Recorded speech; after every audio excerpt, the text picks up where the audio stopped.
पण ॲनाकोंडा म्हणजे सगळं गिळणारा साप, आणि तो आज येऊन गेला इकडे भूमिपूजन करून गेला. तर काल जे उद्धव ठाकरेंनी ॲनाकोंडा म्हटलं अमित भाईंना, हे स्वतःच अजगर आहे. आता ॲनाकोंडा म्हणाल तर हे ॲनाकोंडा स्वतः आहेत. गेले 25 वर्ष या मुंबई महापालिकेच्या तिजोरीवर असा मोठा विळका घालून बसलेले आहेत. तर उद्धवजी कोणाला तरी ॲनाकोंडा म्हणत असतील तर उद्धवजी तुम्हाला का आयत्या बिळावरचा नागोबा म्हणायचं? तर काल जे उद्धव ठाकरेंनी ॲनाकोंडा म्हटलं अमित भाईंना, हे स्वतःच अजगर आहे. यांनी चुकीच्या वागण्यामुळं पक्षही त्या ठिकाणी गिळंकृत झाला, शिवसैनिकही त्या ठिकाणी गिळंकृत केले आणि या ठिकाणी हिंदुत्वही गिळंकृत केलं. आणि त्यामुळं हे जे म्हणतात ना, हे वैफल्यग्रस्त मानसिकतेमध्ये म्हणतात. त्यांनाही माहीत आहे की आता राज्यामध्ये त्यांना काही वाव नाही. जेव्हा वाव होता तेव्हा मी मुख्यमंत्री, स्वतःचा मुलगा मंत्री, याच्यापेक्षा काही जास्त नाही केलाय. म्हणजे परिवारातच सर्व मंत्रिपद आणि मुख्यमंत्रीपद ठेवण्याकरता त्यांची वाटचाल राहिलेली आहे. त्यामुळं जे आता निवडणुकीच्या काळात म्हणजे विधानसभेतही गेले, स्थानिक स्वराज्यामध्ये कुठे आतापता नाही, 51% मतं घेऊन महायुती जिंकणार आहे. आणि वैफल्यग्रस्त मानसिकतेमध्ये उद्धव ठाकरे बोलतात आहे, अत्यंत निराश झालेले आहे. त्यांच्या बॉडी लँग्वेजवरून आपल्याला कळेल. याच्या त्याच्या मुलाबद्दल काय सांगता? तुम्ही काय केलं? तुम्ही तर स्वतःला मुख्यमंत्री आणि घरी मंत्री ठेवला. एखादा शिवसैनिक ऍडजस्ट झाला असता, एखाद्या शिवसैनिकाला त्या ठिकाणी मंत्री बनवता आलं असतं. तर मला असं वाटतं दुसऱ्यावर टीका करण्यापेक्षा आपलं काचाचं घर सांभाळलं पाहिजे.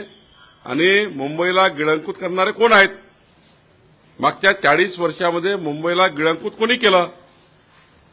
कुणाची सत्ता होती मुंबईमध्ये? कुणाचे महापौर होते? आणि त्यामुळे आता आम्हाला काही शहाणपण शिकू नये.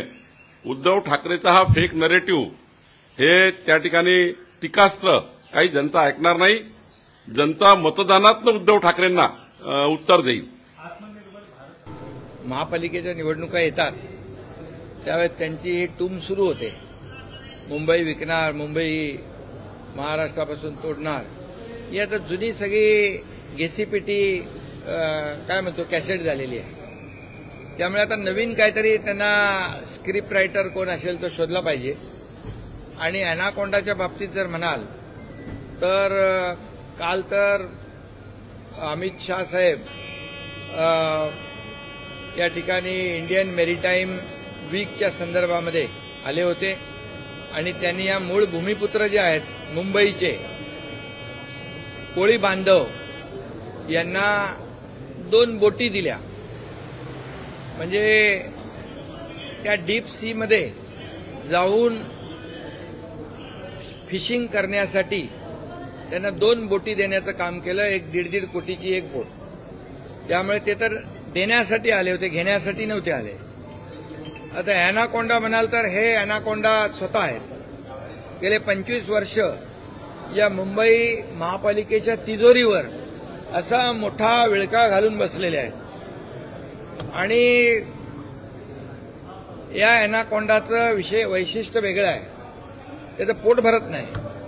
म्हणजे मुंबईची तिजोरी गिळली, मुंबई गिळली, मुंबईतल्या रुग्णांची खिचडी गिळली, त्याचबरोबर मुंबईचे काही भूखंड गिळले, मिठीतला गाळ गिळला, रस्त्यातला डांबर गिळला, तरी सुद्धा त्यांचं पोट भरत नाही. त्यामुळे भस्म्या रोग माहित आहे ना, भस्म्या रोग, तो भस्म्या रोग झालेला हा ॲनाकोंडा आहे. म्हणून मी सांगितलं याचं एक वेगळेपण आहे. हा भस्म्या रोग झालेला ॲनाकोंडा आहे आणि याचं पोट कधीच भरत नाही, भरणार नाही.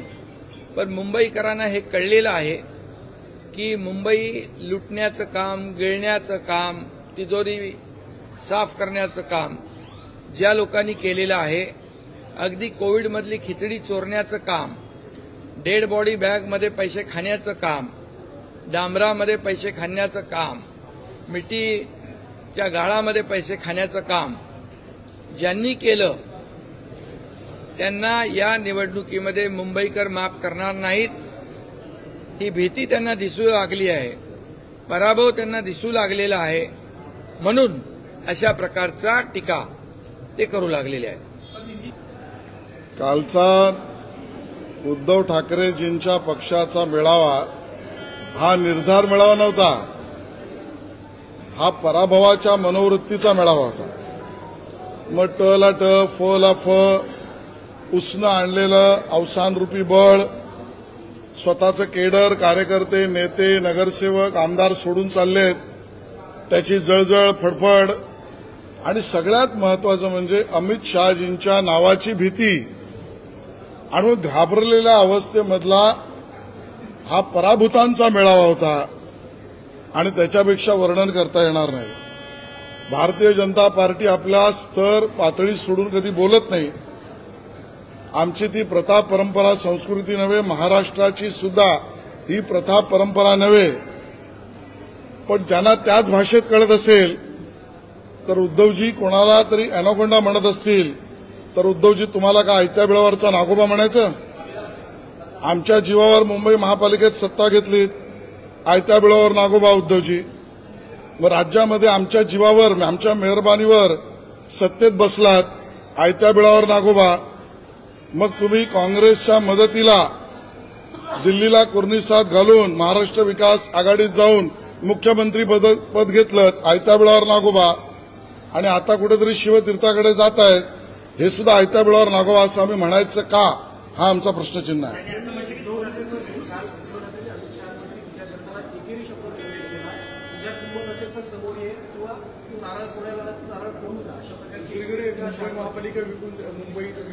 ज्या भाषा आणि जो स्तर उद्धवजींच्या भाषणातून दिसतो त्यांना महाराष्ट्राला शर्मेने मान खाली घालावी लागावी अशा पद्धतीची भाषा आहे. टीका जरूर करा, आलोचना जरूर करा, भाषणं जरूर करा, नाही घाबरत आम्ही. तुमची भाषा ही तुम्ही महाराष्ट्राला अपमानास्पद वाटावी अशी आहे. एकेरी उल्लेख करणारे हे आता एकटेच राहिलेत आणि म्हणून दारोदार पळताना उद्धवजी तुम्ही आणि तुमचा पक्ष दिसतोय, एवढंच मी त्या ठिकाणी म्हणेन.